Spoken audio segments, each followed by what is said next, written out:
DC Debrief podcast. Welcome back, Connor. My name is Evan Griffin. With me is my friend and co-host Allie Johnson. And hello. This is your one-stop shop for all your Detective Comics lore in the televised domain, except for Gotham. Nobody cares about Gotham because people have taste that rises above. it's like bile coming up your throat when you talk about Gotham. Oh God. We'll have to, we should have a day where we talk about Gotham sometime. If there's if they take a break on these episodes at one point, you can just talk about how bad it is. Just talk about the two things I liked and that was it. Yeah. Oh man. Happy. So this is our first official of the many times in the future that we're going to be talking about 3 episodes of television for the week. Because this week we got to include the CBS Supergirl premiere. Which had the best fall season premiere on CBS so far, by the way. On CBS? Maybe all the channels. I mean, I think it might have been... That's not anything to really compete for, but on CBS. No, I think it might have just had the best fall debut. Oh, like the numbers? Now I'm going to look. Yeah. Yeah, what the hell's the rating scale on that? It's like the Lichtenstein scale. Yep, it's best of any new show this fall. Wow. So, for ratings? Yeah. Dang, in the millions. And most of the viewers were young men. They beat out young women by a couple points. It was 1.4 to 1.7 or something. So it shows you that, a show about a girl being watched by young men and a show on CBS being watched by young men, that is insane.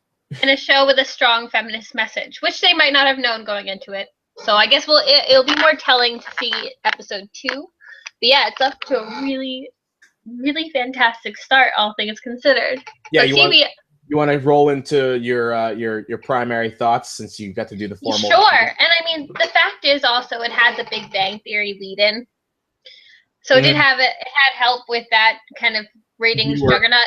Viewer spillover. But my overall thoughts on it, it's just that I really loved it. Are there some issues that they need to kind of work out? Sure. But there were at the beginning of Arrow, and it took almost a season for Arrow to really get its feet. And even The Flash had to go through some kind of awkward inconsistencies at the start where they kind of rushed into Barry being the superhero and then would stall out every once in a while to give him some problems that he really should have already gotten over. Nothing huge. But first season jitters, it's always going to take a little bit to get a show to be really comfortable in itself. And it's a pilot too, they filmed it. Yeah, exactly. So it's going to be, not everything's going to be perfect, but I thought overall the tone was great. I love that it was kind of this mix of whimsy, empowerment, throughout the entire episode, just how much she loved being able to embrace her powers and being able to accept who she was and save the day.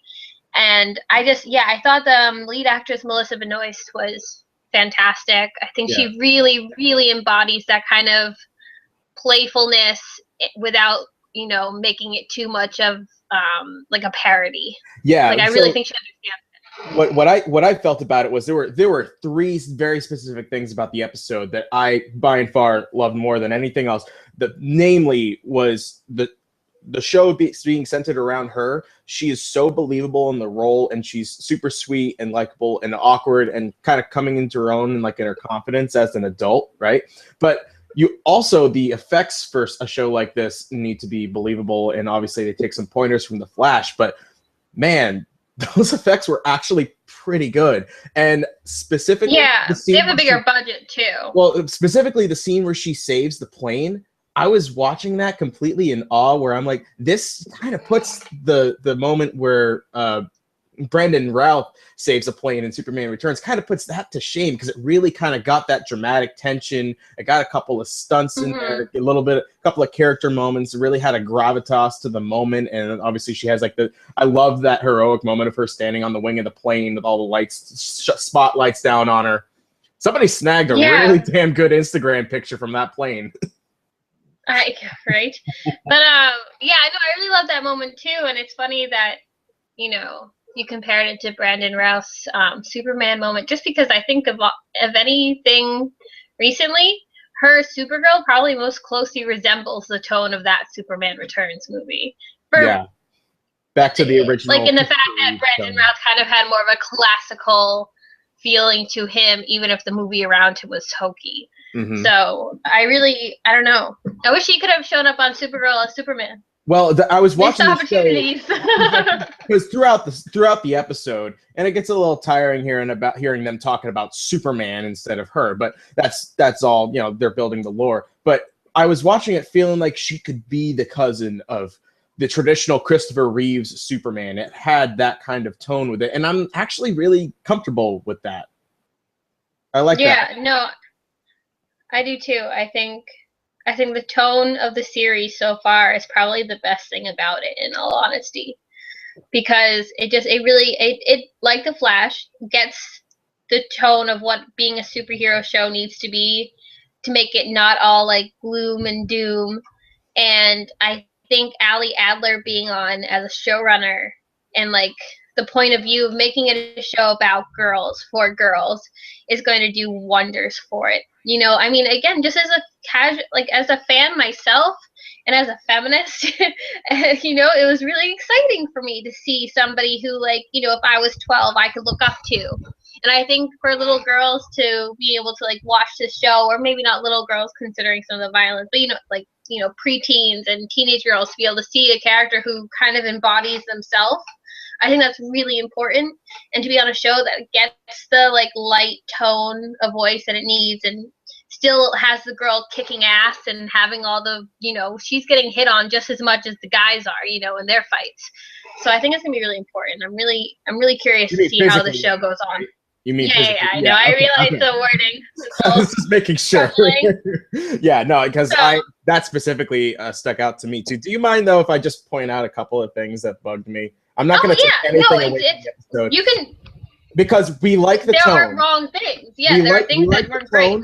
But the dialogue, it's not just hokey, but I felt like 90% of the dialogue in this episode was hyperbole, and half of the things that characters like Jimmy Olsen say, or like the sister, or the sort of kind of not Dokes character that's with the alien hunting organization, they all kind of say dialogue either for the fulfillment of exposition, or like the writers in the room saying like they got to contribute to this conversation because they're there or something like that. You know, it just felt a little contrived to me. I do agree. I thought the dialogue was the shortcoming of the episode for sure, and I do think it's for what you said. It was for like the show wanted to make sure it had all the exposition laid out there, which is why I'm curious to see episode 2 when they don't have to do that. Yeah, because they don't have to rely so heavily. Just in this one episode, there's a lot of interesting twists that happen. They could have held on to, like, very specifically, you know, the full-on background of like when she got to Earth and who she was raised with. The reveal of the guys that are hunting the guys that escaped from the Phantom Zone. Jimmy Olsen recognizing that she's totally Supergirl. The reveal of who was that at the end? The general, was that like Kal-El's mother or something like that? There's a lot of revelations that happened in this episode they could have like held on to. Yeah, but it makes me think that they kind of wanted to get the basic setup out of the way, like the villain of the season. They just want to jump. People not knowing her secret identity. It's like they didn't want to do that this time, so they kind of just like laid it all out for us to know, so that it's going to be more of like her journey episode to episode, rather than, you know, who's the big bad, who's going to be mad that she kept the secret from them, you know? So I think there's reasons, but again, I think it's a time will tell scenario with this one. Yeah. I think do so agree. Too. And from the couple of clips that I watched for next week, just because I was curious, it seems like that it's just one of those things. It's a new show and it's going to set into its tone. And just from the clip that I saw from next week of like her, like, you know, doing her crime fighting or whatever, and the reveal of like the weekly villain, it seemed very much like The Flash in tone. So that made me a little more confident. So yeah, it's like you said, just it's got a lot of footage to try to grab onto with something as big of a lore as Superman. And I actually appreciate the fact that, well, you know what I mean? The Kryptonian lore, sorry. Yeah. But I like that it was able to throw us into the lore of Kal-El, Kara, and all of that stuff. Like they just throw the name the Phantom Zone out there and just assume the intelligence of the audience that everybody's seen at least one Superman movie or animated show or something like that. Or if they didn't, they're not like they won't be so thrown off by it that they won't want to tune in. You know, you have to have some confidence in your viewers to not lay everything out. Right, explain everything. Right. Like, what did we need an extra 5 minutes for the episode to explain? What is a Phantom Zone? Yeah, exactly. She doesn't have her little crew of scientists, so I don't know. We don't have that kind of built-in exposition. We'll see if she does get a crew of scientists. She probably doesn't need it, though. No, she's tough as nails, man. And she can literally she's gonna kick some ass. She doesn't can even get affected by bullets. She can physically punch through all the Flash's problems, pretty much. Yeah. So. Also, I kind of messed up in setting up our podcast because I didn't realize that the city that her show was set in was not Metropolis. Because that'd be silly. Why would Metropolis need 2 Kryptonian heroes, right? No. It's all good. One city, one hero. Except for Star City. They're doing pretty shitty. Yeah, they probably need like a bunch else. They need their own. They need their own Justice League. Well. But yeah. We'll move on Overall, very, very positive, hopeful thoughts for Supergirl as a series, and I'm excited. I hope that there's like some crossovers because I think she and Barry Allen would get along pretty damn well. I know, I do too, but I feel like they totally won't. I think they'll have issues with the CBS CW crossover. Even well, it's the same showrunners and it's the same production company, you know. Well, I think the problem is that they've never hinted in the Flash or Arrow that Superman's a thing. So it would be really hard to bring the Supergirl context over there and be like, why hasn't this been mentioned at all? Like, of course, Barry's not that surprising if there's already like an alien god. It's the same problem in the Marvel universe where it's like, you have the Avengers, why don't you call the Avengers? It's like you gotta have benefit of the doubt with the showrunners. Well, I don't even just mean for the problems. I mean just like for the Oliver and Co. wouldn't be that surprised by Barry. And people wouldn't be that surprised by metahumans if there was already the existence of an alien god flying around and saving people from other godlike villains. So I don't see how they'd be able to do the crossover without having to do a lot of explaining of the Star City and Central City crew living under a rock for like 20 years. But so yeah, not to like dash hopes, but I totally don't see it happening. But I'll like eat my words if I'm wrong. I would love to see, and I'll be curious if they find a way to make it work. But you're probably right. So should we move along to the Tuesday nights, The Flash, where we finally get a new more diverse Firestorm, and one who's a hell of a lot more interesting than Robbie Amell. Hey, he's okay. Yeah, but this guy's a hell of a lot more interesting than Robbie Amell. Yes, he is. Like, instantly more charm. So, yeah. Kind of bummed he's off the show so soon. But I have thoughts about this that I thought about today when I was on Twitter. That didn't end up in your review, right? That did not end up in my review, no. Okay. So I don't know if you want to talk about your overall thoughts first before I put on my rage helmet. No, I thought the kid Jeff Jackson, played by, how do you pronounce this guy's name? I think it's Jax Jackson. What did I say? Jeff. Jax Jefferson. That's why I said Jeff Jackson. Yeah. Anyway, I thought he's a great performer. He's been in stuff before. He was in Attack the Block, and he was in Edge of Tomorrow. I didn't know he was in Attack the Block, and I just watched that earlier this year. And when I read that, I was like, "That's fantastic!" It's a great movie. If anybody hasn't seen it, it had Edgar Wright had his. Well, it also had soon-to-be superstar John Boyega. Yes, it did. He was the lead, so it's worth it. But yeah, no, I thought he was great. I mean, like, as much as a setup episode can be, which this episode was very much a setup one for, like, Legends of Tomorrow and stuff, I thought it was really entertaining. Last week. Yeah, I thought it was really a great kind of mini superhero origin story. Yeah. For him. You know, like we got a sense of who he was, his own personal tragedies of not being able to go to school after not having football in his life, and then getting to kind of be a hero that he wanted to be and do it. And I think that's exciting, and I'll be curious to see how he mixes with the rest of the cast on Legends of Tomorrow whenever we get a release date for that. Yeah, because I honestly wasn't entirely sure if it was him that was going to be in Legends of Tomorrow, and then I looked at his IMDb page, and it's like, oh, he's billed for like 15, 16 episodes, so yeah, he's going to be in there. So I kind of feel bad about not being surprised by any of that. I was thinking he might get to be on the Flash for a little while or something. I don't know. Just like being in the know on these things kind of ruins the potential surprises. Oh, sure. Well, okay, but then we have the ending, which is so surprising. But we can get to that in a second. Because I have an issue with how Caitlyn's character was written this week episode. Yeah, like I've never been like a huge fan of her. I think Danielle Panabaker is like serviceable, but is it that you find she's throwing herself at every smart guy that comes her way? No. I think she was written to be rather bigoted this episode, though, and I feel like the show didn't acknowledge that, but she was written to be super, super ignorantly bigoted towards Jax's character in a way that makes me Why? think... Because he's not, like, a college graduate? Yeah, and the way she was saying it about how he didn't go to school, so he must not be driven. Like, that whole, like, storyline and the way they wrote her, like, turned me off of her character probably for good, in all honesty, because I thought it was tone deaf. I think the way they wrote it, I think it's almost like a little colorblind the way they wrote it.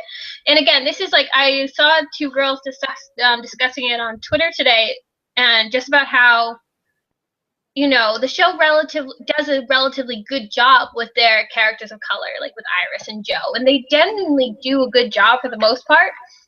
But with this one, it was insulting the way Caitlyn was talking, and then they have the other guy turn into like the angry black man trope and literally spewing fire. So it just kind of turned a little messy for me. And I think they could have either addressed Caitlyn being a snob or just not written it with that kind of inflection. I mean, I think I kind of get the idea of what they were going for with having like the kid that was pure of heart, and maybe he doesn't necessarily need to be exactly the same as Stein in the way that this other guy was, but I guess they just didn't thoroughly think that through, like the execution of it and how it could be like, I don't think it needed to be like handled with like kid gloves or anything. Like I don't think it needed to be like not written about at all. Mm-hmm. But I think that for me, it didn't strike me immediately, probably because, like, why would I think about it? It wouldn't affect me in real life. But, like, when I saw, or not like that, I mean, like, I have the privilege not to think that way sometimes. But I thought it struck me as odd, I guess. I don't know if that makes sense, but I felt like the way Caitlyn was written, it totally rubbed me the wrong way the entire time. I was having a hard time thinking why at first. But other than her being a snob, and the whole thing is like Jax, the only reason he couldn't go to school is because he probably couldn't afford it because of the football scholarship. Like that's totally implied. Well, no, it's absolutely. I think it's actually talked about very specifically. He couldn't run anymore basay after the particle accelerator. So he was totally banking on a scholarship to play football. So.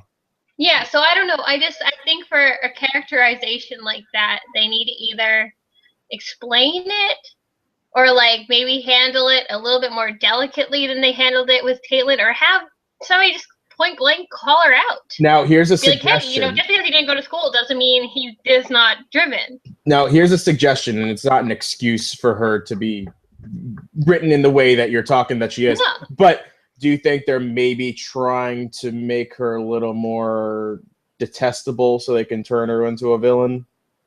Maybe. If she's going to be a villain in this universe, which I don't think she's going to be. Well, because she's supposed to be a bit frosty, isn't she?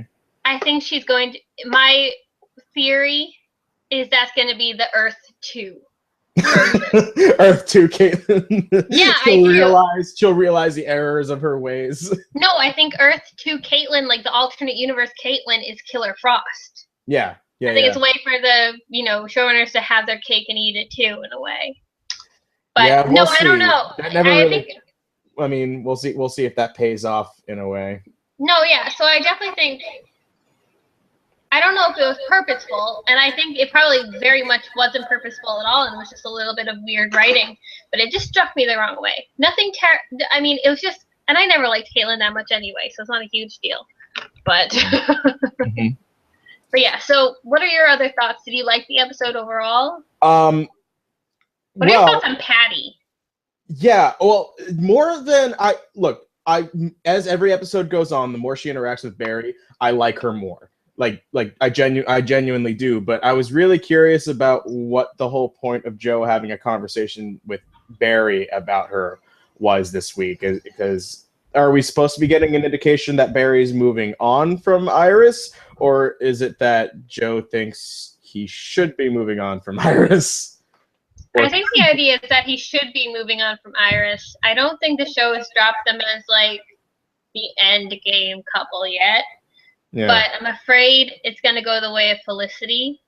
Mm. And I don't really want it to, because I'm not completely sold on Patty yet. Okay. Because if he was going to date somebody who's exactly the same as him, why didn't he date Felicity? Like, the whole point is that he found his match in terms of how much he's alike, and he didn't like that. The whole point with him and Iris is they're kind of opposites. They kind of both attack things in different ways, but they're both really intelligent. So I like that. And I would really be annoyed if they kind of, like, retconned. But I thought that the whole Felicity thing was basically nixed because she obviously still had, the most going on in her mind for Oliver. Yeah. Of course, but they also said when they kissed, they're like, oh, why doesn't this work? We're perfect for each other. Yeah. Implying that, so it's a little silly. And I don't know. It's not interesting to me when people write characters that are like the male protagonist, but female. Like, where's the interest if he's just dating himself? You know what I mean? Like, she's quirky and cute and nerdy, so of course, like, people watching are supposed to be able to identify with her. It's like dating your sweatshirt, or whatever the phrase for that is. I didn't know if you wanted to talk more about Iris this week. Did you feel like that her moment this week was kind of a little payoff that they were kind of saving off? Yeah, I did. I felt like she had some strong ass moments this week. Oh, for sure. Right, she was like 100%. Like, she was the one, she was protecting Joe in a way emotionally. Sure. Sorry, my computer's about to die. Give me 1 second. Oh shit! Where's the Monty Python theme?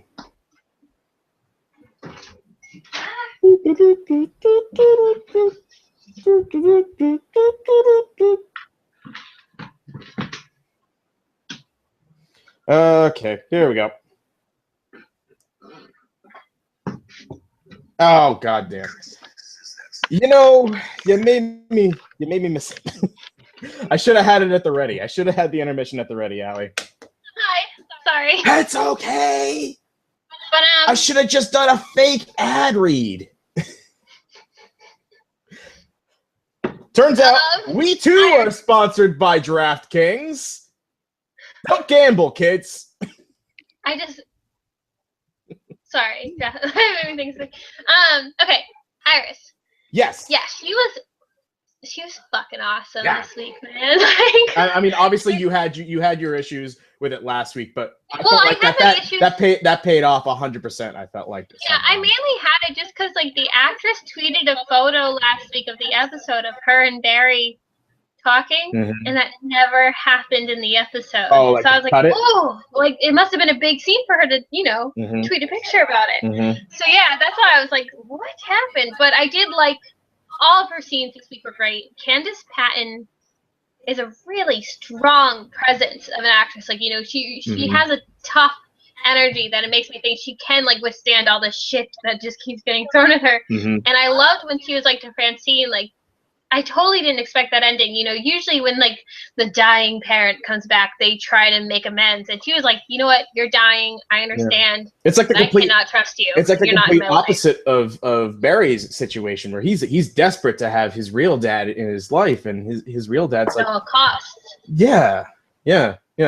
So I thought her stuff was all super interesting, and she showed herself to be more emotionally stable than both Barry and Joe. You know, she's not going to put up with people who might be, you know, unearthing things that are going to bother the people she cares about. And it totally is exciting to see that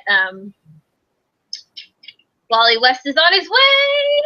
Man. Wait, was there a hint of that somewhere in here? He has a son. Joe has a son. Unnamed at this point. Oh! Wally West! Yeah. Oh! Evan Griffin. Oh, the stars have aligned! Oh, in my brain. Okay. Whoa! Yeah. You're not the first one who's had that reaction, so it's good. Oh my god, yeah. It's fucking great. It's gonna be so awesome! Yeah, so I was Nice. kind of like nerding out because, you know, Young Justice love Wally West. Yeah, definitely. Also, what the fuck? There was a street shark at the end of this episode. Okay, can we talk about how that ending is the most surprising thing I think the Flash has ever done? That was like a crazy. That's like when you pick up an issue of a comic and it's like the end of like a 3-part plot line, right? And all of a sudden there's this crazy moment that happens at the end out of nowhere. That's like there's like one random hint at it early in the story. Yeah, I know. All of a sudden, there's this giant man shark out of fucking nowhere, and it actually looked really cool. I know. I was really surprised. It's probably why it probably looked really cool because they only used him for that 2 seconds. And then Harrison Wells. It was literally like 15 seconds, but it was a very effective use of a CGI character in 15 seconds. Like, that's how you make it work. That's how you make CGI pay off. It was like total whiplash, though. It goes from him talking about, like, finding new love, and then shark, and then Harrison Wells, and then what the fuck is going to happen next week? I know. Like, notice that this Harrison Wells has not said more than, like, 2 words. We don't know who he is or what his intentions are or whatever. Because he's got that smarmy face 100% of the time, let's face it. But that's because Tom Cavanaugh just has that face, that wonderful kind of, like, world-weary face. Yo, I'm totally okay with that. He's a great performer. Who do you think is going to be Zoom? Do you have any early predictions? I mean, I like the idea that it's a future alternate Barry. That's what I've heard too. Or an alternate, not future. Well, alternate. Like an older alternate Barry, something like that. An alternate Barry Allen, but like could Harrison Wells just be destined to be the bad guy forever? I don't think that'd be that interesting. Yeah, you think so? Yeah, I think it might be Barry. Because you know, you could always have these. You can have all of these alternate Earths all the time. But I like the idea that consistent throughout, 100% of the time, my dog will never shut up. But also, Barry will always be the hero. Harrison Wells will always be the villain, and those are our 2 consistencies that we could depend on. I think that could be an interesting through line, but I think even more interesting is it could be Barry. Or maybe the third line is always that Dr. Wells is always creating the Flash or the speedster of that universe. Particle accelerator, yeah. Yeah, he's always the cause of the mayhem.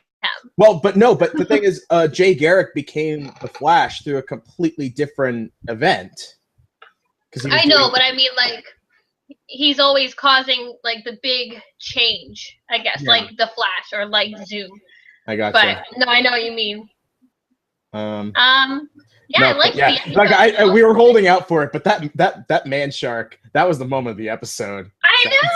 Sadly, because it was overall a pretty good episode, you know. Yeah, but it just it totally knocks you off your feet for a second. Like, what just happened? yeah, for sure.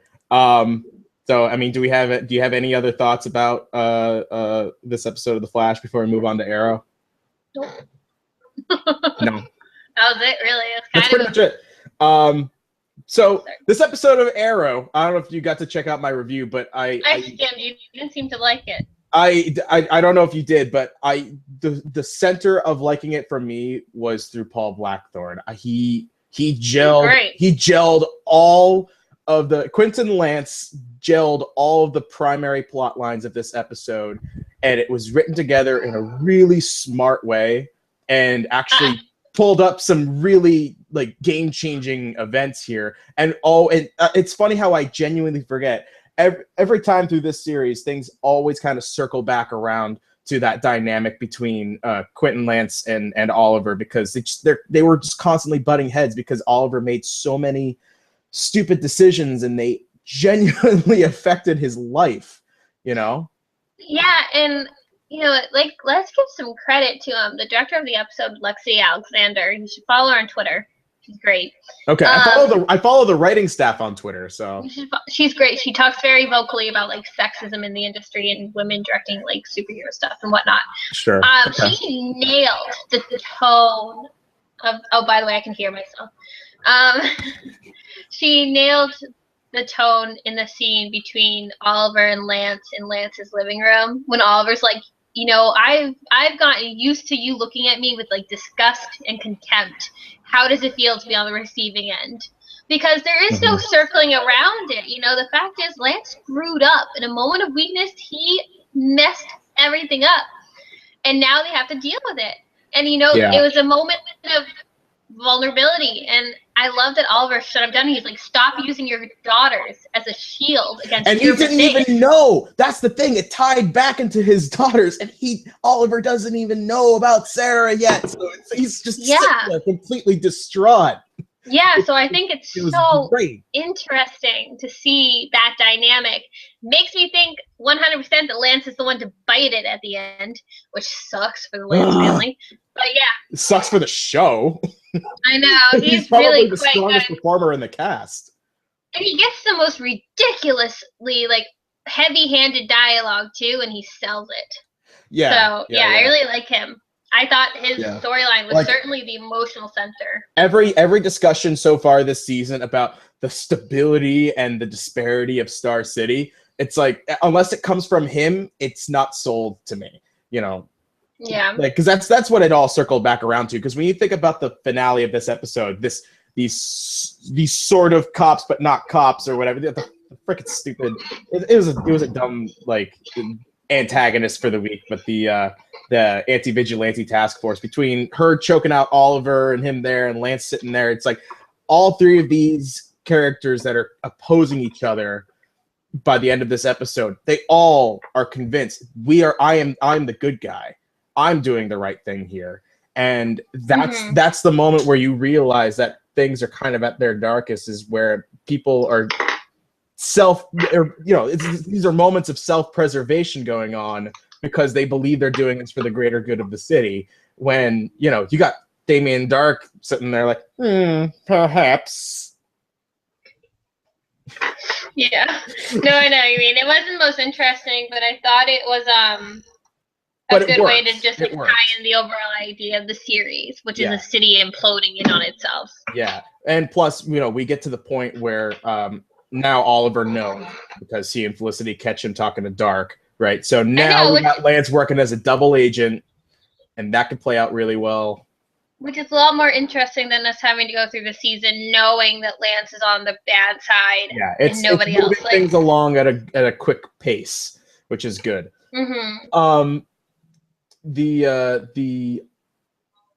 So when they get to the point where they're trying to draw out this task force, I'm sorry, I just need to bring this up. The moment where Thea makes the drug deal in front of the club and they load this truck full of cocaine,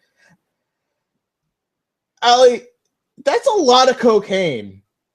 What do they plan on doing with that ridiculous amount of cocaine? I thought it was just to keep it away from other people. Yeah, but what are they gonna do with it? They're just gonna bring it into the lair? Like they could bring that to Lian Yu and last people like a century. I don't know. Like, I know. What are you doing? Those kind of things don't bother me. I know. I just thought it was. Arrow's got arrow. My parents have been watching Sons of Anarchy, so they deal with like drug deals and shit like that all the time, and it's like, yeah, I know. It's stupid. But okay, so one other thing. I think it's great that, you know, we're not the show's not wasting any time, so Lance now knows about Sarah being back to life. But what the fuck is Laurel doing? Being sabotaged as a character.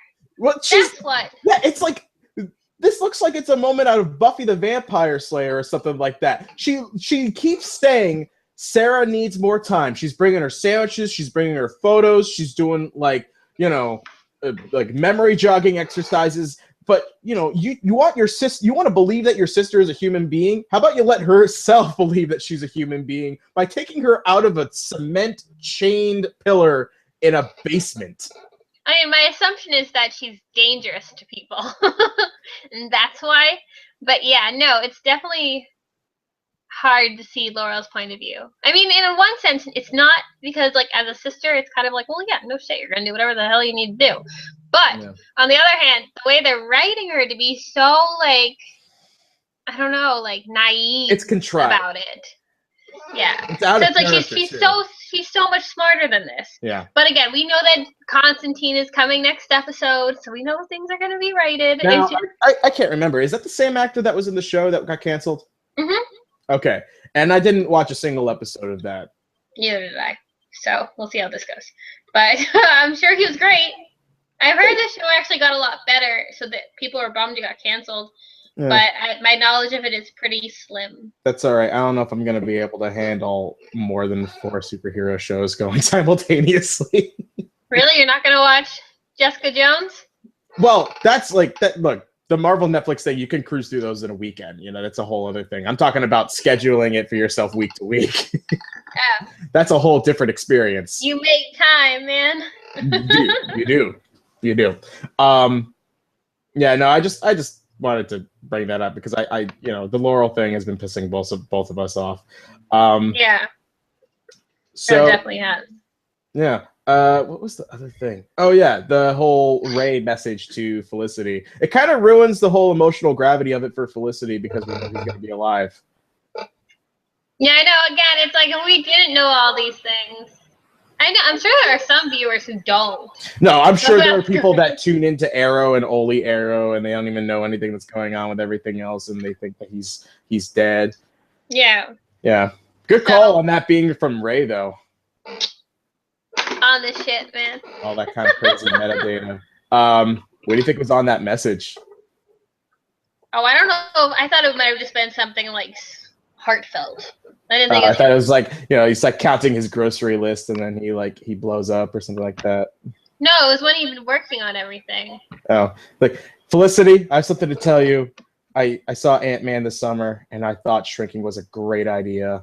So I'm gonna be gone for a little while. I'm here, but you can't see me. I don't see how Ant-Man would convince anybody that shrinking is a good idea. That anything's a good idea. I hated Ant-Man, but yeah. Oh. I'm not hated. That'd be fighting words. Strongly. I mean, no, I really didn't like it. It's the first time in a long time I've seen a Marvel movie where I was lukewarm on it. Yeah, I couldn't stand it. But yeah, so that's another conversation altogether. Yeah. For another podcast, It's a whole other franchise. You could check out our the other podcast. There's a new Marvel podcast now, so you can check that out on the site too. So, anything coming up next week? We're not out of time yet. So. What is it? No, anything new? I don't know, but I'm kind of growing wary of the Suicide Squad. Movie? Like media domination. Like I'm starting to get, and the way all the women characters are dressed is starting to irk. Like Enchantress. Like that's not how she at least in the comic book she had pants and now she's in a bikini. I mean, I like David Warner Ayer Brothers. I wouldn't put it past them for a second. Not that it's right. I know it's David Ayer as a director who, in one sense, works well with the Suicide Squad tone because it's very much like foot soldiers, you know, like I don't know, it's very gritty, and he has that toned down with movies like with like last year's Fury.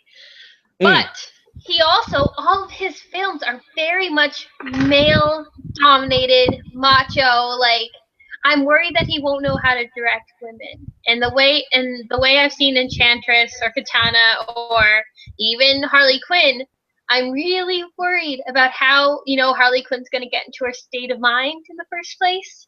I'm really worried about how they're going to be dressed and portrayed compared to people like Deadshot. So that's the only I think that the and the Harley Joker Quinn looks origin dumb. story is going to be a hard pill to swallow for a lot of audiences that don't already know it.